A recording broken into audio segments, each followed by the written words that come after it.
ইসলামী আল্লাহ রাব্বুল আলামিন বলতে মুসা তুমি পারবে না। আল্লাহ রাব্বুল আলামিনকে বারবার মুসা কালিমুল্লাহ বলতেছে, ওগো রাব্বুল আলামিন কেন পারবো না, একটু দয়া করে আপনি বলে দিন। আল্লাহ রাব্বুল আলামিন বলছে, মুসা রে তুই আজকে কবরস্থানের মধ্যে চলে যাবি, আর সেই জায়গায় গিয়ে তুমি বুঝতে পারে নিবে কেন তুমি পারবে না জানাতে।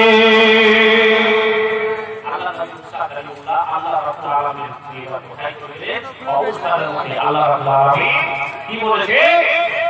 আল্লাহ রাব্বুল আলামিন বলেছে অবস্থানের মধ্যে যাওয়ার পরে তুমি এমন জায়গায় ঢুকে থাকবে তুমি যেন সবাইকে দেখতে পাও আর তোমাকে যেন কেউ না দেখতে পায়। আল্লাহর নবী মুসা কালিমুল্লাহ এইবার সকালবেলায় কবরস্থানের দিকে রওনা হয়ে গেছেন। আল্লাহর নবী মুসা কালিমুল্লাহ কবরস্থানের দিকে রওনা হয়ে গেল। আল্লাহু আকবার, আল্লাহু সামাদ। কবরস্থানের মধ্যে যাওয়ার পরে এবার দূর থেকে দেখতেছে কোন একটা জায়গা পাওয়া যাবে, আমি লুকিয়ে যাব, আমি সকল মানুষকে দেখব, আমাকে কেউ যেন দেখতে না পাই। চতুর্দিকে তাকালো, তাকার পরে কিছুই দেখতে পাই না।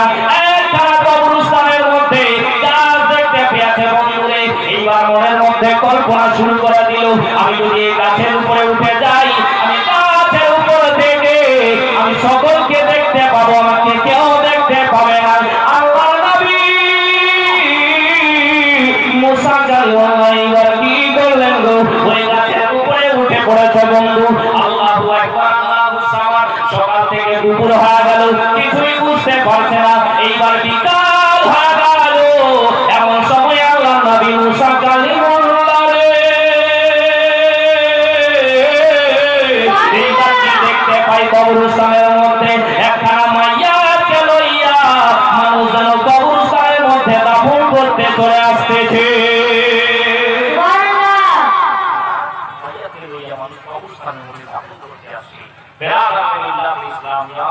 অবস্থানের মধ্যে পৌঁছাবার পরে দাফন হলো, হওয়ার পর শুধু আর কিছুই বুঝতে পারছে না।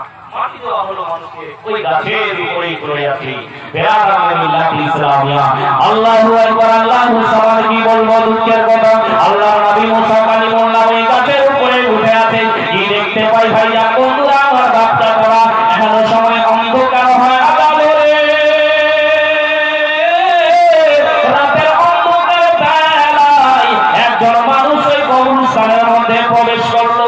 করার পরে যেই মাইয়াটাকে দাফন করা হয়েছে সেই মাইয়াতের মাটি খানা সরিয়ে দেওয়া হলো। সরার পরে এইবার কি করলো? গাছের পাট্টিগুলাকে সরিয়ে দিল। ওই মানুষটাকে আবার কবরের ভিতরে নামলো। নামার পরে আল্লাহু আকবার, আল্লাহু সামাদ।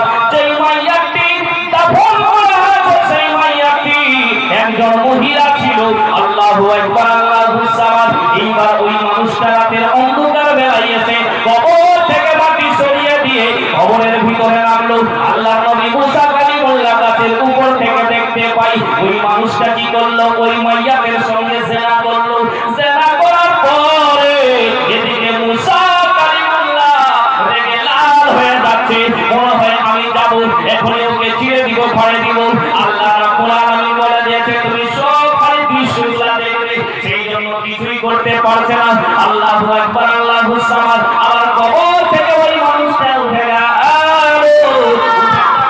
বন্ধুরে আবার পাশের চাউনি লাগিয়ে দিল, পরে মাটি চাপিয়ে দিল। ওই মানুষটা চলে গেল। সকাল হয়ে গেল রে।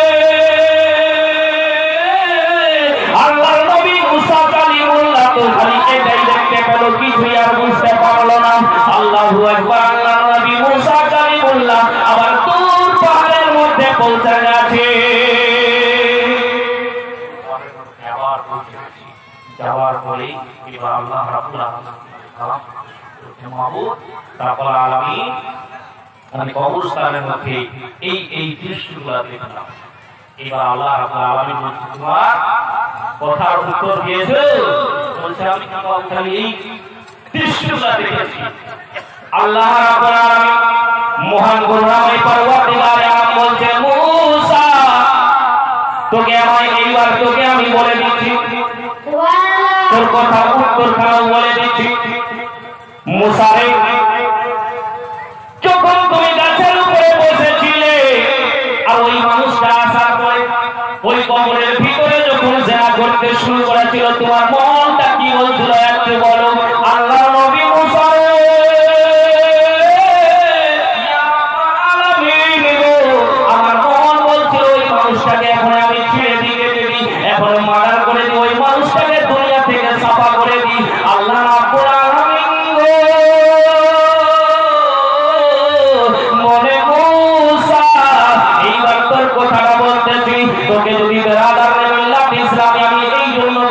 তুই চালাতে পারবি না আল্লাহু আকবার আল্লাহু সামাদ আমার রব্বুল আলামিন বলে মূসা 1,000 কারণ মানুষ দুনিয়ার বুকে আছে তাদেরকে আমি প্রতিদিন রুজি দিই সুবহানাল্লাহ আল্লাহ রাব্বুল আলামিন সব তোমাকে রুজি দেওয়ার কথা ভাগটা দেওয়া হলো তুমি মানুষের দিকে শেষ করে দিবে কিন্তু এমন হাজারো কারণ মানুষ দুনিয়ার বুকে আছে সকলকে আমি প্রতিদিন রুজি দিই করে বলেন সুবহানাল্লাহ